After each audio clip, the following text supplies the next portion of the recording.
As the skies clear over the Black Mesa, students begin digging into history. Looks like a crop tooth. This prehistoric paradise is an Oklahoma classroom. We have a pretty good array, a pretty good diversity of dinosaurs here in Oklahoma. Dinosaurs may be the state's best kept secret, and helping piece together these prehistoric puzzles, a special group of students. To me, the light bulb moment for the Native Explorers program for our participants is discovery. Dr. Kent Smith is the man behind the Native Explorers program. He is the Associate Dean in the Office for the Advancement of American Indians in Medicine and Science at the OSU Health Sciences Center in Tulsa. In my opinion, there are too few Native Americans in the STEM fields and in the healthcare careers. But how can digging up dinosaurs help that cause? The man with that answer is also helping lead the dig.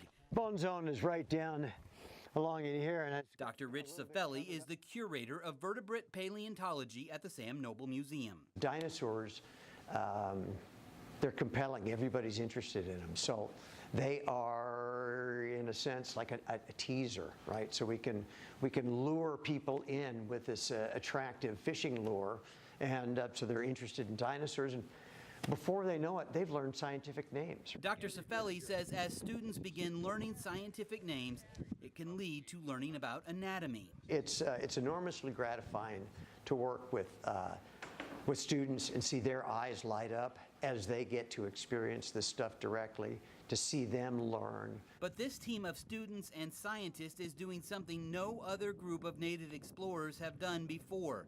And before the science lesson comes the history lesson.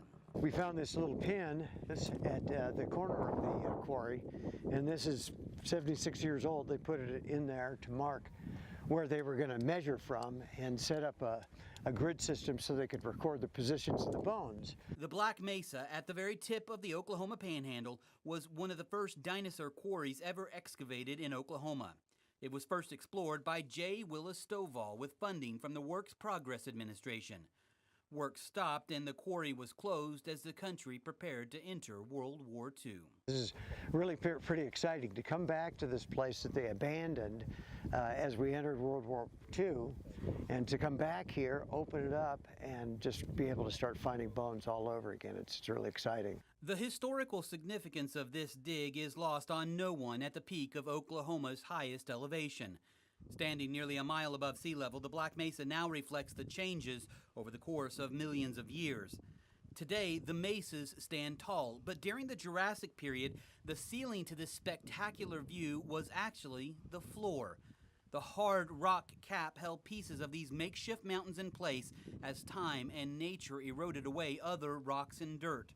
Scientists think this whole site was a prehistoric pond or watering hole. While this part of Oklahoma now borders desert areas, during the Jurassic, the sea was much closer to the state, and this area much more lush.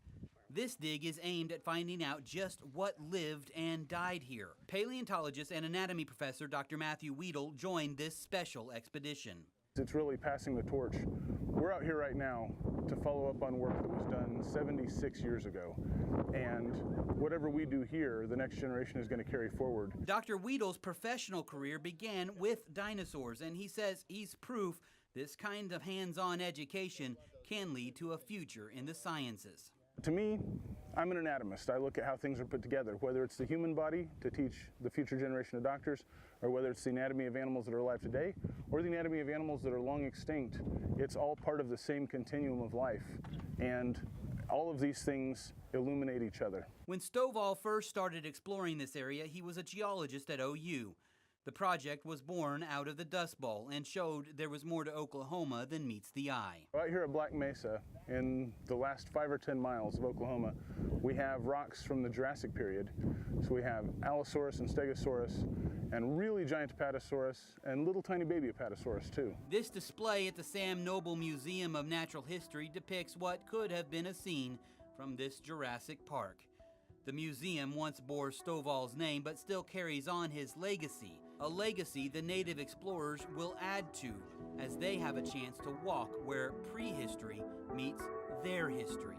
It's just crazy that you can still see that. It's still there. What amazing finds are still lurking in these Oklahoma hills? Just to be stepping foot in the same places that they would have been. How the Mesa's secrets are connecting native students to the first Oklahomans that followed the dinosaurs' reign over the Sooner State, when this Fox 25 special report continues.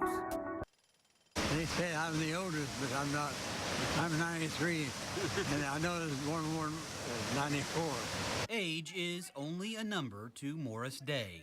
But at his age, and with the life he's lived, it's easy to understand the reason for his smile today. For you to understand it, we need to go back. Back to December 1944. I was in the 78th Infantry Division. I'm a combat medic. Morris Day was a young man when he landed in Europe months after D-Day. We took care of the wounded as soon as they got wounded on the front line. That was our responsibility, to take care of them. 3 days after his arrival, in one day, the enemy smashed through the defenses of the American First Army on a 45-mile front. the Germans' last major offensive began. Out of 165 men, 3 days later, there's 26 left. Morris was one of the 26 who survived from his original unit. I spent 120 days on front line of combat. I got wounded the 13th day of April, 3 days before my unit pulled out of the combat. He went on to serve with General George S. Patton. Patton, you know, he didn't care much for the infantry, I don't think, because what they did, he always wanted to go fast, and then get there before everybody else and get the job done. For decades, Morris kept these stories to himself, memories of war too difficult to share.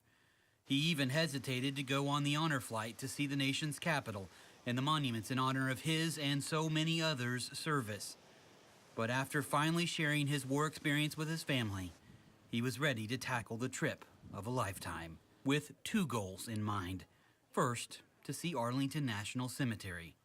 And with his grandson as his guardian, Morris was first in line to see the changing of the guard at the tomb of the unknown soldier. Stop by stop, memorial by memorial, Morris takes it all in until finally it is his stop. The World War II Memorial, a place to remember, a place to reflect on the greatest generation that served and sacrificed. I went through all the way to the 13th day of April till I was wounded.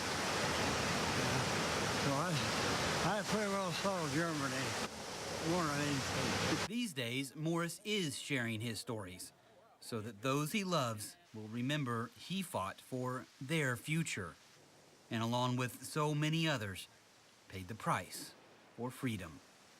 In our nation's capital, Phil Cross, Fox 25 News. So you've got a group of friends, and you want to hang out for the holidays. How about a party bus? Stop! There's something important you need to look out for.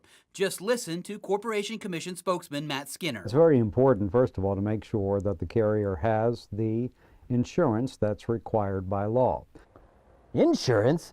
Well, that sounds like a bit of a buzzkill. Why is that so important? Let's just do the math. There's 20 people and there's a terrible accident. You can easily see, if you divide 20 into 5 million, how quickly that could add up. In Oklahoma, party buses, which are defined as vehicles that can carry more than 15 people, have to have at least a $5 million insurance policy. But how do you know if your party bus has that? It is a very large problem, continues to be a problem in Oklahoma. Obviously, there are, the longer someone has been in business, usually the better chances that you're dealing with someone who's reputable, is carrying the insurance. You can also check the OCC's website. That's how we found one operator who actually warned customers to check the OCC, but when we did, we found out that bus should have been parked. The commission says those buses have been running for almost a year without approval. The OCC sent a cease and desist letter promising a $500 a day fine until they get back in line with the law. And the commission says it takes inquiries like ours and tips from you, yes, you, to help them put the brakes on unlicensed buses. Yes, we don't have the personnel to do that, and at the same time, of course, it's much easier for a business to advertise a little bit under the radar because of social media and Craigslist and things like that. Because if you don't check first and the party bus is stopped, even for something as simple as a traffic ticket and they aren't registered, you and your entire party could end up stranded. A sobering end to your night that could have been prevented. Phil Cross, Fox 25 News.